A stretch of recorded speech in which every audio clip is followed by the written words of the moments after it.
bloody hell are you doing? I'm working on... An idea that's been floating around that skull of yours. Yes, I know.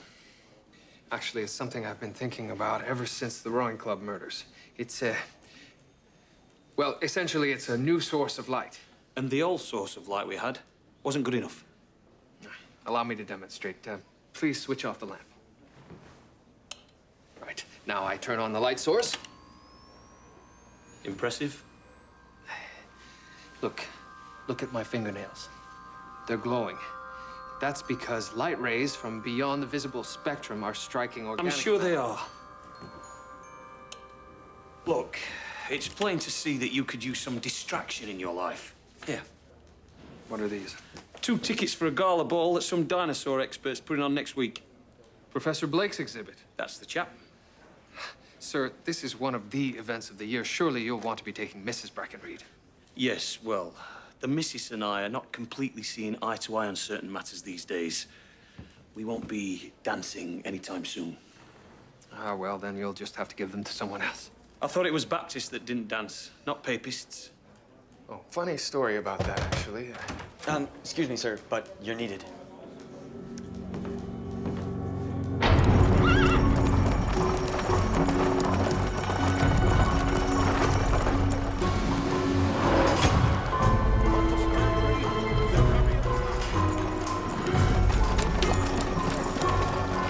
Inspector! Detective! What's going on then, Crabtree? A young lad on his way fishing discovered it. Or discovered her, I should say. She's quite a sight to behold. Sight? What do you mean by that? Take a look for yourself, sir. Bloody hell, she's been gutted. Her name is Alberta Moffat. What do we know about her? Very little so far, sir. A previous arrest for prostitution. There's something else you should see just over here.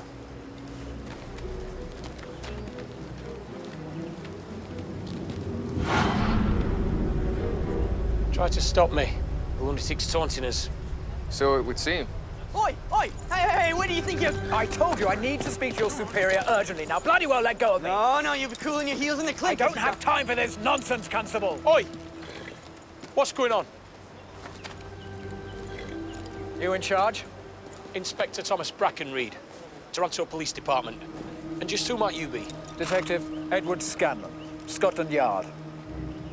I know who it is you're looking for. You know who committed this murder? Yes, I do. And unless we catch him, he'll kill again and again.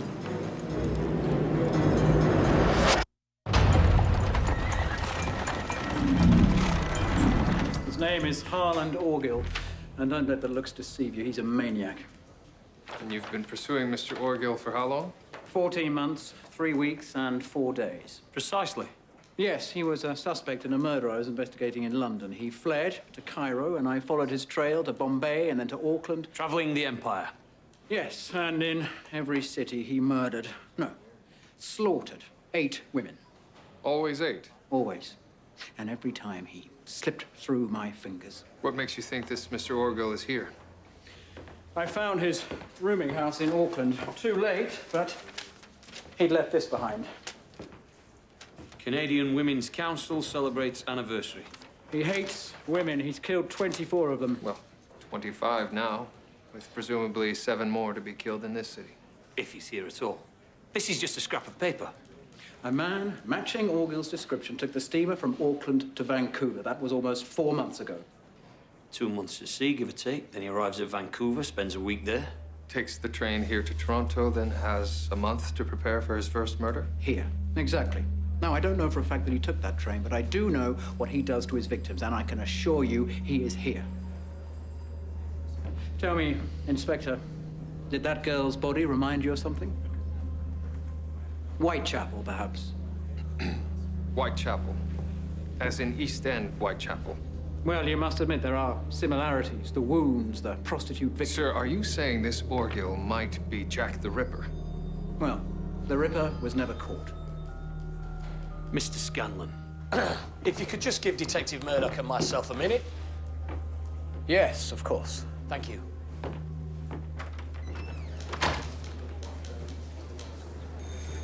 I was still with the regiment garrison near Whitechapel when I watched half the bloody force work on the Ripper case. hundreds, maybe 1,000 coppers, and he beat them all. Sir, the Ripper killings were 7 years ago. The odds of this being the same. You weren't there, Murdoch. What he did to those women. He made a laughingstock out of the finest police force in the world. I don't want that happening here, understood? Of course. Oh, Mr. Scanlon, please! There was no harm in it. The lads were just It's passing... a travesty is what it is, a dereliction of duty. Oi! What's going on?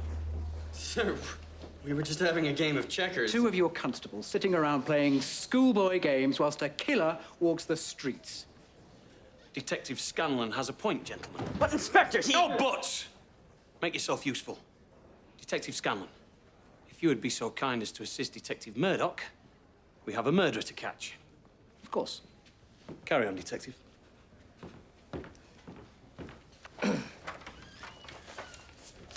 Right then. This is who we are looking for. Harlan Orgill. Recently arrived to Toronto by train sometime in the last month, so make Union Station your starting point and work your way out. Check hotels, rooming houses, anywhere he might be staying. He may need money, so he may be recently employed. Anything out of the usual is to be noted. Understood? Sir. Sir. Thank you. Detective, I believe post-mortem results await us. Very good. So, the carotid artery on the left side and the other vessels contained in the sheath were all cut through, save the posterior portion of the carotid to a line about 1/12 of an inch in extent, which prevented the separation of the upper and lower portion of the artery. I can go on like this for quite some time. Any idea of the weapon used? Yes, a short knife, possibly something like a shoemaker's, while ground very sharp. And the shoulders? The collarbone, were they bruised? Bluish discoloration indicates the victim And the was... wounds were left to right? Yes. His technique. Always the same. Grabs them by the shoulders, holds them down, and cuts them. That's a plausible scenario. Plausible. I'm telling you, that's bloody well what happened. From Whitechapel to here, exactly as the Ripper did them. There are similarities, striking ones, I'll admit, but I won't... What more do you need to know? It's not that I'm disagreeing with you, Detective, but these wounds could have been inflicted by anyone with rudimentary knowledge of butchery. I'm telling you, this is our killer. Detective Scanlon. A murderer kills unabated, and at every turn I am met with indifference. What in the world? Mr. Scanlon, your behavior is quite unacceptable. I will no longer stand by as you irrationally berate Dr. Ogden or my fellow officers. I believe an apology is in order. Yes, you're quite right. I don't know what came over me. Please accept my apologies, Doctor. Of course. Now, while my men search for the killer, might I suggest we follow up with the victim?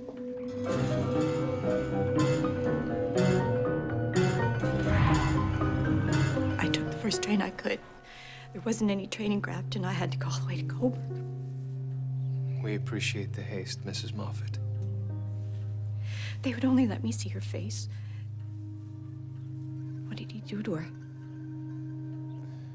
Perhaps it would be best if we discussed that at a different time. I see. Do you have any idea what your daughter was doing last night? She worked at St. Michael's in the hospital in the laundry, 12-hour shift. She would have finished work and been going home. And where was home? It was a boarding house on Shooter Street. We suspect that she may have been doing something else. Oh, well. Alberta worked very late. She would have been tired. Mrs. Moffat, did you know your daughter was a prostitute? My daughter was no such thing. I see. Is that how you think she met this animal? It's a theory. Malcolm, her father,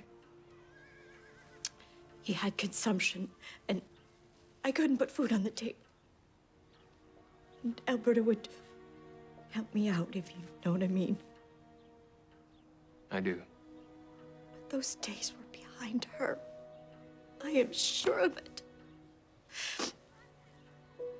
Weren't they? I've met 24 mothers like her. 24. So I hope you see why sometimes I grow a little impatient. I do. So, Miss Moffat is working her shift at the hospital.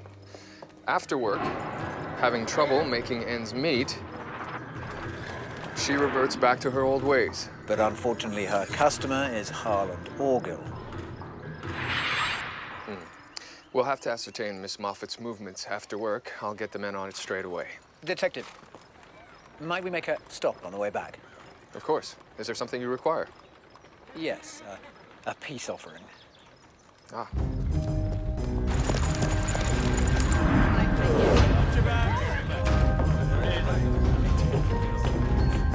Any progress, George? Nothing so far, I'm afraid, sir. There's something else I'll need you to do. I'll need you to look into our victim's final hours, starting at St. Michael's Hospital. Right away, sir. Hard at it, are we, lads? Yes, sir. Look, about earlier, I'd like to make amends.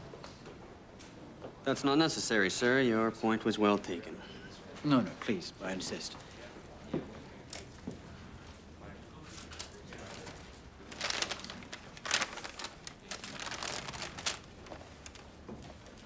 Snakes and ladders, sir? To replace your checkers board. I've played it incessantly whilst I've been following Mr. Orgill. Allow me to show you how it's played. The objective of the game is to get to the end square using various rolls of the dice. However, should you land on a ladder, you ascend via a shortcut. But land on a snake, and you descend. It's really quite addictive. Well, thank you, sir. And when we have more time, we'll give it a try. Well done, sir. So, what's our next move? Well, I suggest there's nothing more we can do this day. We should get some rest. You're probably exhausted. Yes, I am. Well, good night. Oh, Detective Scanlon. We will catch this man. Of course we will.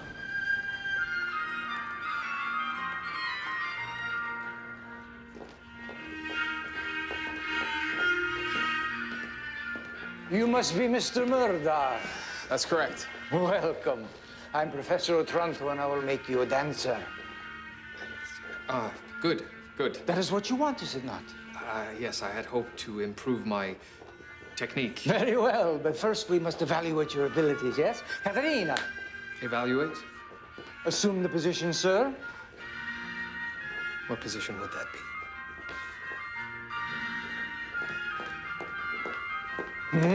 Now dance.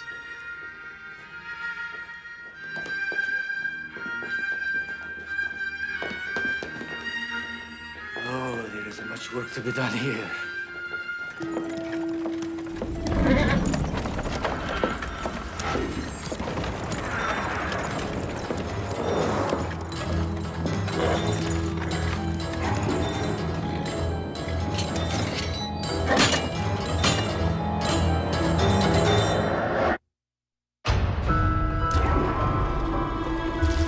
Have we another George?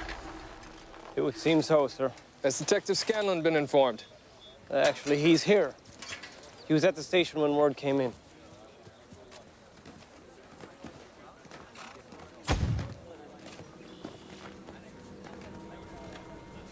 We weren't much help to her, were we? No. He left another message.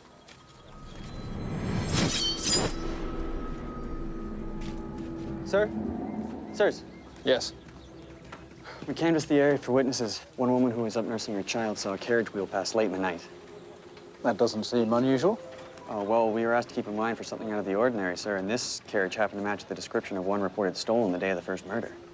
Far too much of a coincidence to be ignored. Indeed. Very good work, Constable. Thank you, sir. What's the girl's name? Gloria Abercrombie. How old? 19, recently moved here from Aurelia. And she ends up getting slaughtered like the other.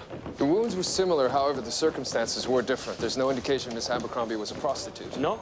No. So what's a good girl doing walking out by herself late at night? She worked for a seamstress. They were working late on a dress. According to the seamstress, Miss Abercrombie was on her way home. She was staying at the YWCA. All right, so she gets off work late. There's no trams running. She starts to walk home. Orgill is on the prowl in the stolen carriage. He spots the victim. This is where I begin to have difficulty. Why choose Miss Abercrombie if she wasn't a prostitute? Mistaken identity and poor luck? Well, even so, why would she get into a carriage with a complete stranger? Oh, maybe he enticed her. More likely she was forced into the carriage. Yet no one heard or saw a thing. Well, the Ripper managed to vivisect 5 women in the heart of London, and no one saw or heard him. Regardless, we do have a concrete clue. I suggest we divide your expertise. Detective Scanlon, you work with the constables. Find out whoever stole the carriage. Murdoch, follow up on the victim.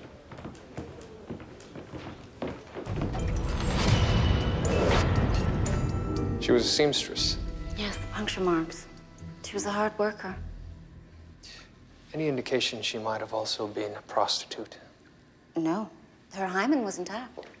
Oh, I see. You seem troubled, William. This is a dreadful case. Yes, quite. There are a number of details that are troubling me about this case. Such as? With the nature of this wound, Doctor, would the killer not have been covered in blood? Not necessarily. The commencement of the wound and injury would have been away from him, and therefore the stream of blood, and it would have been a stream, would also have been away from him. Which is another matter. There was no blood to speak of where either victim was found. Yes, it suggests they were killed elsewhere and then moved. I wish I could better understand the mind that did this.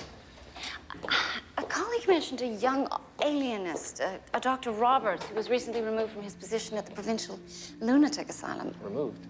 Yes, apparently his research on the workings of the criminal mind ruffled too many feathers. However, he's supposed to be quite forward-thinking. Perhaps he could be of assistance. Any idea where I might find this Dr. Roberts? My understanding is he's practicing at a private hospital in Etobicoke. Ah, thank you. My pleasure. Julia, I've recently obtained tickets to the upcoming dinosaur ball. And I wondered if you might be interested in attending. Yes, of course. That would be most delightful. Very good.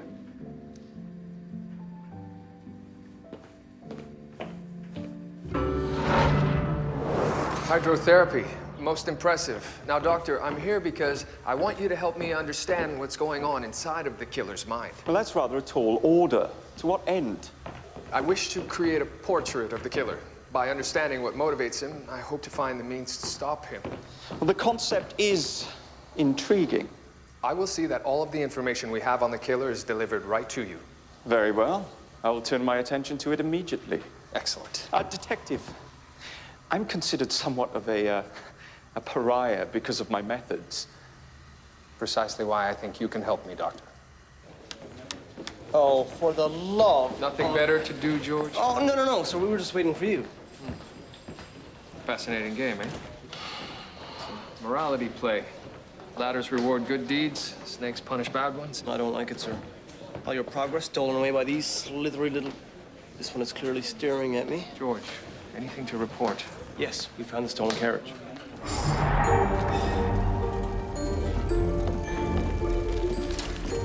And it hasn't been touched? No, sir. We knew you'd want to inspect the carriage yourself.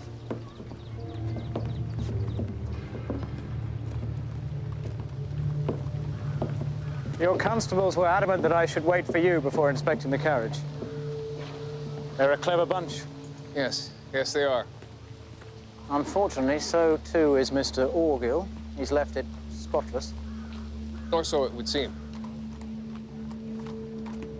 Haul it in.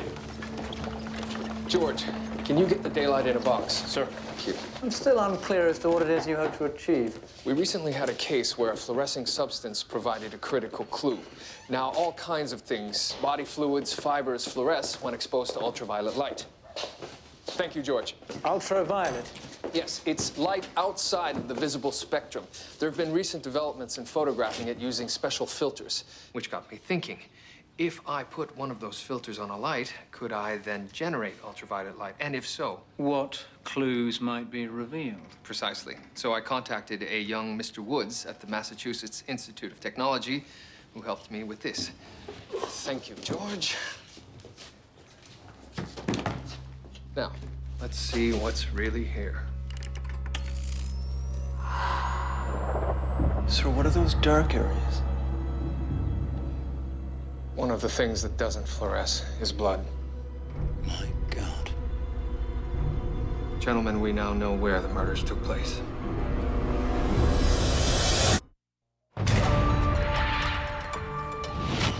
We now know conclusively that whoever stole that carriage is our killer.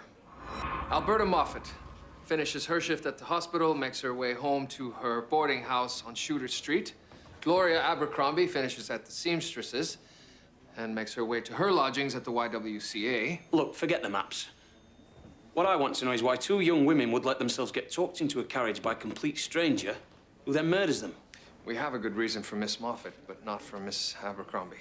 Inspector, do you remember back in Whitechapel there was talk? There was lots of talk. Yeah, I mean that the Ripper was someone respected, someone that a girl could trust. Gull. Gull. The royal surgeon. Rumour had it that he might have been cleaning up after Eddie. Prince Albert frequented the Doxies, and there was talk that there were a few heirs to the throne with less than royal bloodlines. Are you saying this Gull could have... Not Gull. The old codger died from a stroke years ago. But someone like a doctor. They suspected a Canadian, too. Dr. Thomas Cream, but he was executed. Yes. The point is that the victims got into the carriage of a respectable-looking man. My question is, why these two women? There could be 1,000 reasons. The most likely one is that he just stumbled upon them. Well, I still think our best bet is finding whoever stole that carriage. Agreed. Very good. I have an appointment. I went through the files your detective Scanlon had amassed. They were quite substantial. Yes, he's obsessed with the case. Well, they've been of enormous help. I think I've been able to grasp something of both the killer and his victims. And? Obviously, the killer has a deep anger towards women. So deep and powerful that he's compelled to kill them. He must keep his anger well hidden. By wearing a mask. A mask? A figurative one. A mask of sanity. Are you familiar with Philippe Pinel? The French alienist. That's him. He uses the term manie sans délire to describe disturbed individuals who show no visible sign of any mental disorder. Like Dr. Jekyll and Mr. Hyde. Exactly. The condition would have started in childhood. Most likely something quite traumatic caused the killer to create a secondary world. A fantasy world. One where the child could remain safely. In doing so, he also created a world for Mr. Hyde to eventually inhabit. But how does one go from childhood innocence to murderer? Oh, I suspect when the killer reached sexual maturity, he had difficulty with women. Possibly he may be impotent. Regardless, inside him, anger grew towards them, eventually becoming murderous rage. Why kill these specific women? Well, looking back over the case, there seems to be one loose but common thread. All the women worked. But is that a reason to kill? For a man already threatened by them, yes. By killing them, he bolsters his own esteem. And the more powerful the woman, the greater the effect. Why kill Miss Moffat? She was a prostitute, hardly a powerful woman. I'm afraid that's one of a number of things I can't answer. I have no idea why he strikes 8 times, but the number is clearly of significance to him. I've been thinking about the message he leaves at the scene. Tried to stop me? Yes. Could it be a plea for help, rather than a taunt, something from the Dr. Jekyll side of his mind? Wanting the Mr. Hyde side of him stopped. It's very possible. Well, that's my report, such as it is. I wish I could have been of more help. On the contrary, it could prove quite useful. What use is this supposed to be? It's a description of what might motivate the killer. Well, that's bloody obvious, but how does it help us? Sir, I understand it's not a tangible clue, however... Well, that's an understatement. Inspector, if I might, I'm not much for these modern techniques either, but for the first time, I feel as if I can really understand Orgill. Seems to me like we're just clutching at straws. We are, but we now know more about the sort of man that we're looking for. Angry, sexually deviant. Point taken. All right, Murdoch, get the men to round up suspects who fit this portrait. Yes, sir. Mr. Scanlon, fancy a drink? Yes, I think I could do with one, thank you. I thought you might. Murdoch, I don't suppose... I'm afraid I'm already late for a previous engagement. I figured as much.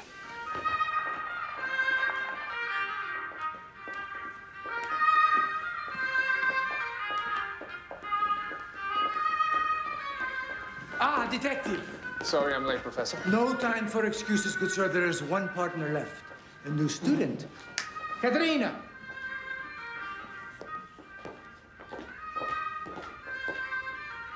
Detective. Doctor. Ah, you know one another. Very good. But now, to business.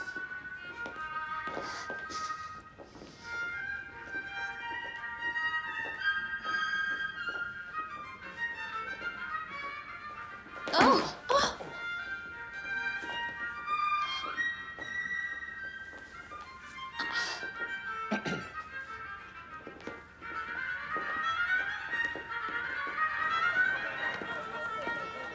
So where are you from? Sevenoaks. Cheers. You? Doncaster. Do you miss the old country? Certain days. My parents, my brother. What about yourself? I have a sister. We never knew our mother. What about your father? He was never the same after Crimea. Took his own life. It was a bloody, savage war. Yes, it was. And you served as well? Afghan. That was a mistake. Most of my regiment were wiped out. Sorry to hear that. Yeah, I've had my fill of war. Went to the yard after I got back. Wasn't much better there. No? Whitechapel. The Ripper. Made me sick to my stomach. It was quite a gruesome sight. No, I mean the poverty, the dirt, the brutality. What sort of world is it where children go hungry and are beaten whilst we build an empire? I suppose we're just trying to do the best we can. You know, Orgill. There'll be more like him. Killers who kill for no reason. I hope you're mistaken, Edward. No, they're coming. We make them. That's why men like you and I are here to try and stop them. No, it shouldn't be this way. No, it shouldn't, but it is. Rule Britannia. God save the Queen.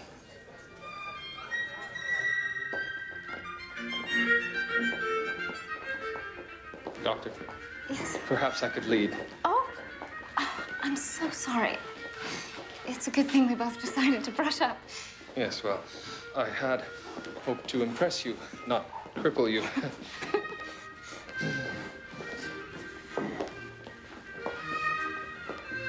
Doctor, may I ask you a question?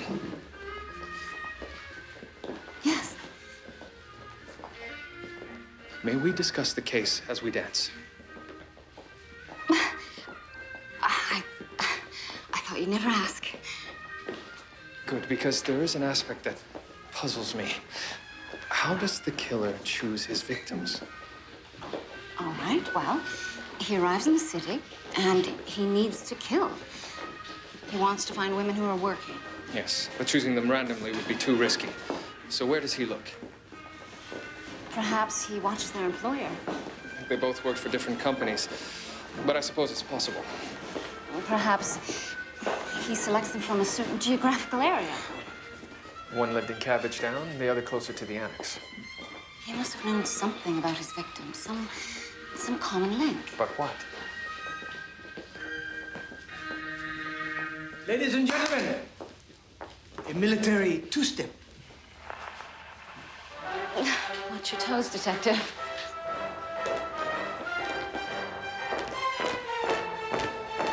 Ah, Murdoch. While you've been fannying around, there's been a development. Fannying, sir? He goes by the name Maurice Bailey. He was caught spying on a girl in Winchester last night. Turns out the room he was boarding in was filled with women's underwear. Then how do we know he's our man? He also works in the slaughter yard, so he knows his way around a knife. He's British, and he arrived from Vancouver 3 weeks ago. I'd say he's an excellent suspect. Let us see. Be my guest. Mr. Bailey, my name is Detective William Murdoch.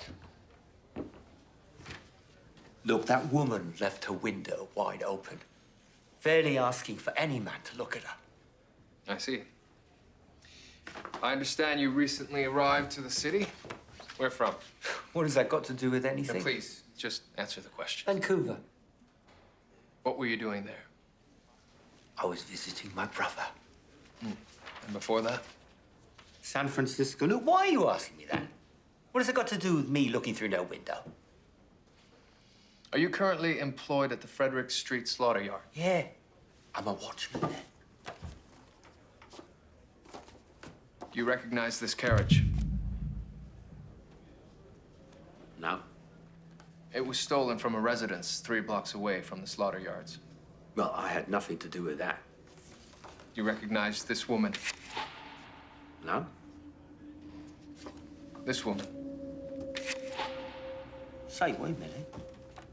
Yeah. These are the two women I saw their pictures on the front of the paper. These are the two women that were murdered. Oh, no. You got it all wrong, mate. I had nothing to do with them.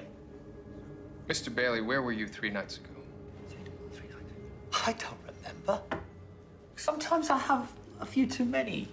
And the night before last, did you also then have a few too many? I would never do anything to hurt a woman. Never. Why should I believe you? Because I don't harm them. I just like to look at them. You do believe me, don't you? That remains to be seen. Wait. Look, you won't tell me, Mother, will you? Because honestly, it would be the death of us. You must promise me that. There'll be no promises at this time.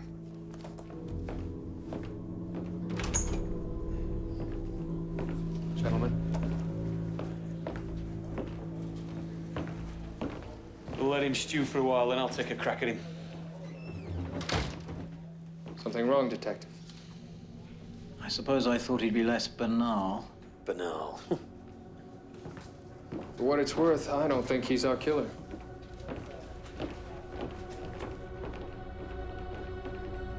What do you mean he's not our killer? He didn't have the motivation. Motivation? Motivation? The man's sick. He plays with himself while he watches women undress. Then he steals their soiled undergarments. He only likes to watch. Trivialities. Sir, he worked at the slaughter yards as a watchman. There's no reason to believe he knows how to use a knife in that way. Look, Murdoch, he fits your alienist's bloody profile. Portrait. Portrait, profile. What difference does it make? I'm telling you, he's our man. Sir, may I suggest that we try... Sir, there's a problem with the prisoner. You'll be letting me go, or your boy here gets it. It's no use, Mr. Bailey. I am not hanging over those whores. You'll not get out of here alive, Orgill. My name is Bailey, and if I'm not getting out of here alive, then neither is this one.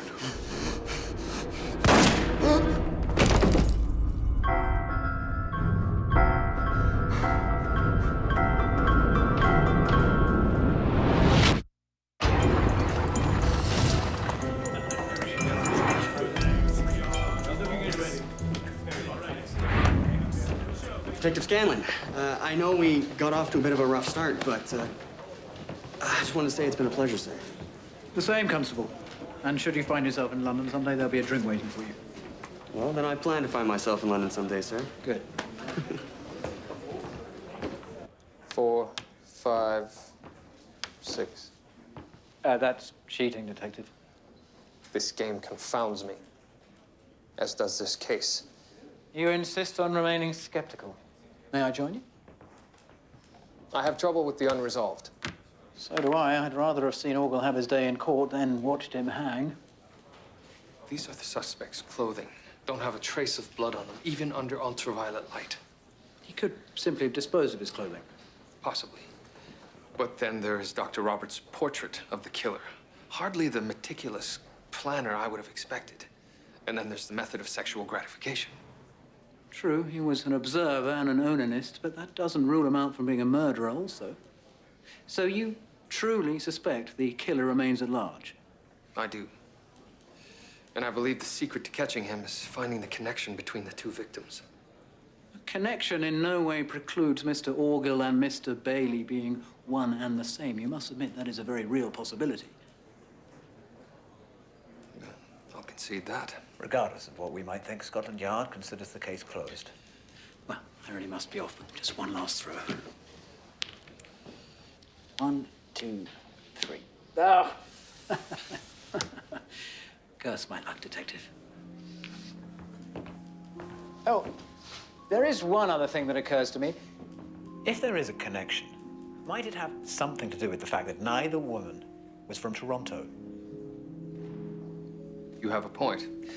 I shall follow up, Detective. Goodbye, Detective Murdoch. Goodbye, Detective Scanlon.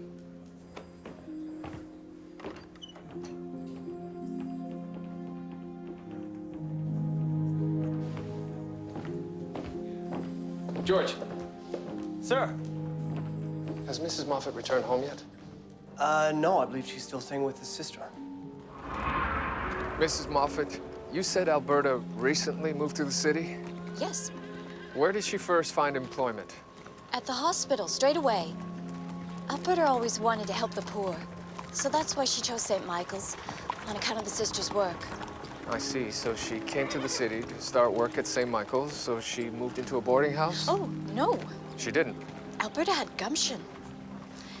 She just thought she'd find someplace. So where did she live then? Well, there's only one place that'll help a young lady out when she's first getting started, isn't there? Dr. Ogden, Detective Scanlon, how can I help you? I just came to say farewell. With Mr. Orgill deceased, it seems that it's time for me to return home. Tomorrow, in fact. This must be a huge relief for you. Yes, yes, it is. It's been so much a part of my life, I'm not sure what I'll do with myself. Oh, I'm sure you'll find something. I'd like to apologize again for my behavior. If you would, I'd very much like to make it up to you. Really, that's not necessary. No, please. Allow me to take you to dinner. Oh, well, I would like that very much. But unfortunately, I have a lot of work ahead of me this evening. I understand. It's been a pleasure, Dr. Ogden. Hopefully, we'll have the opportunity to meet again under better circumstances. I hope so, too.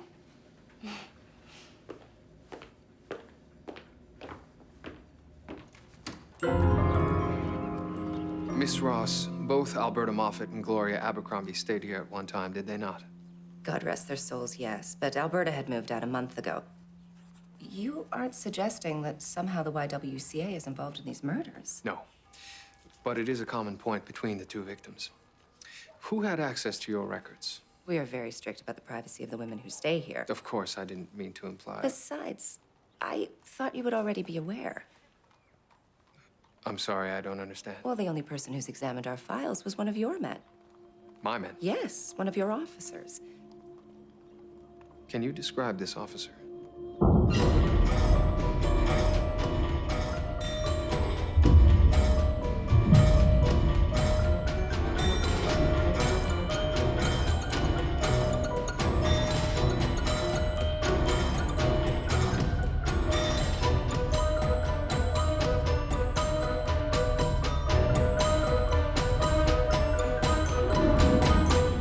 So the killer impersonates a copper, goes to the YWCA, supposedly investigating a deviant loose in the area. Yes, and in doing so, he acquires a list of young women and where they worked. The victims.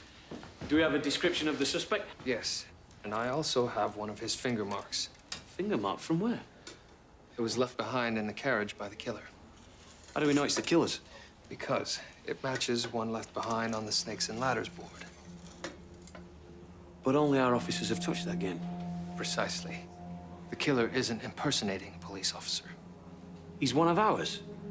Who? Because Sal personally put the bloody noose around his neck. Edward Scanlon. Scanlon, are you sure? Sir, he left a finger mark on the carriage, yet told me the men never allowed him access. Plus, it would explain some things. Imagine, the carriage pulls alongside a young woman. Scanlon shows his badge. She jumps in. Bloody hell, we've let him slip through our fingers. I don't think he's gone far, sir. He always strikes 8 times. That leaves him with a fair bit of unfinished business. I want every man on the job until he's found. Cancel or leave. I'll take a look into Mr. Scanlon's past.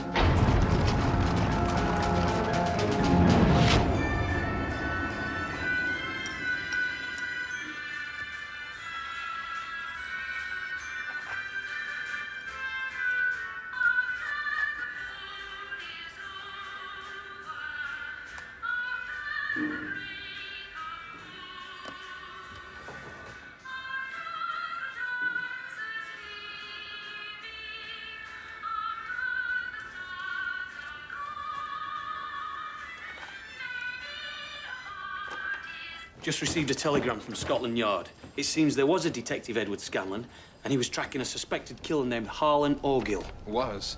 He was found murdered in a hotel room in Cairo. So Orgill kills Scanlon and assumes his persona. Sir, I was just by Scanlon's hotel. He checked out about an hour ago. Bloody hell. Well, he may not have gone far. The doorman seemed to think he was sick. Sick? Said something about paying a visit to a doctor. A murderer kills unabated, and at every turn I am met with If all the women worked. It's not that I'm disagreeing with you, Detective. Dr. Ogden. A working woman. Come on, move it.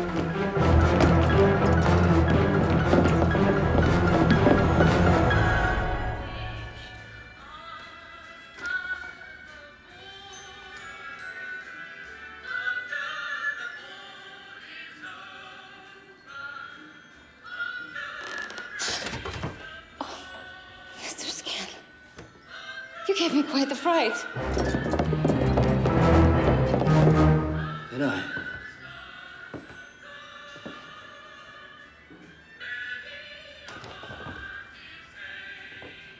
Is there something I can do for you? Yes, Doctor. There is.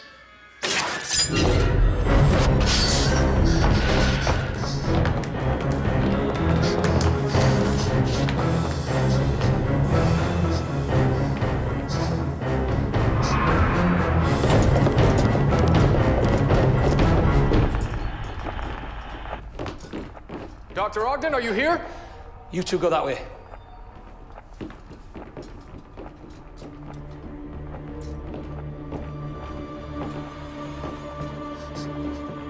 Julia.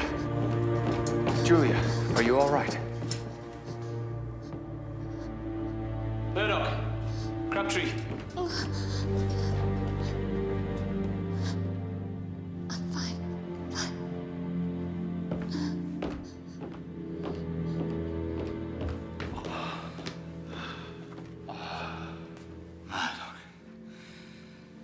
Mr. Orgill, when I first came here, I thought it would be you who stopped me. I was wrong. Tell Dr. Ogden. Thank you.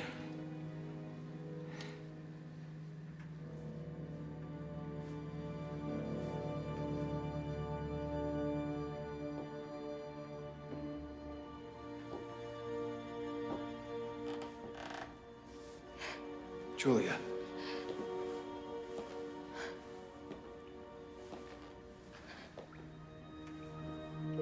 I didn't mean to. No.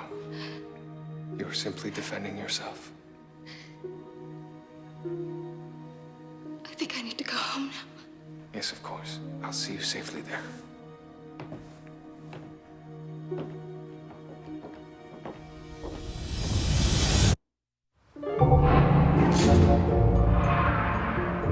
I know this sounds ghoulish, but part of me wishes that Orgill had survived. At least long enough for me to have spoken with him. Yes, there was much to learn from him. Do you think? I do. Well, our experiment didn't really exactly help solve the case, did it? I'm not sure about that. It proved quite accurate in many ways. Oh? As we discussed, the Dr. Jekyll portion of his mind did want to be caught. He provided me with the YWCA clue. He really was saying, try to stop me. Yes. And the number 8, do you have any ideas as to its importance? My only thought is that there were 8 snakes on the Snakes and Ladders board. 8 sins. 8 women to be punished. What those sins were, I guess we'll never know. Perhaps their origins lie in his childhood, as you speculated. Or perhaps he was literally just playing a game. Well, thank you, Dr. Roberts. I hope never to have to call on you in a professional capacity again, but I suspect there will be reason. Anytime, Detective.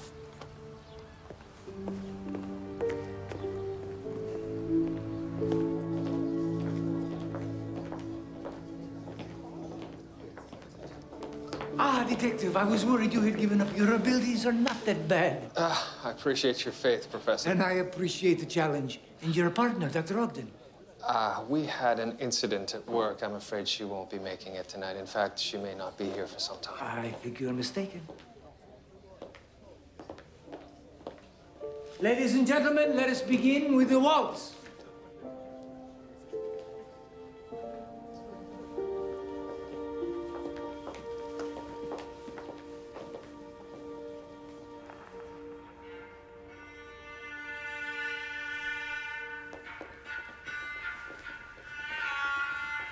I must say, I am surprised to see you here this evening, Julia. Yes, but I just thought tonight, more than any night, I would very much like to be held.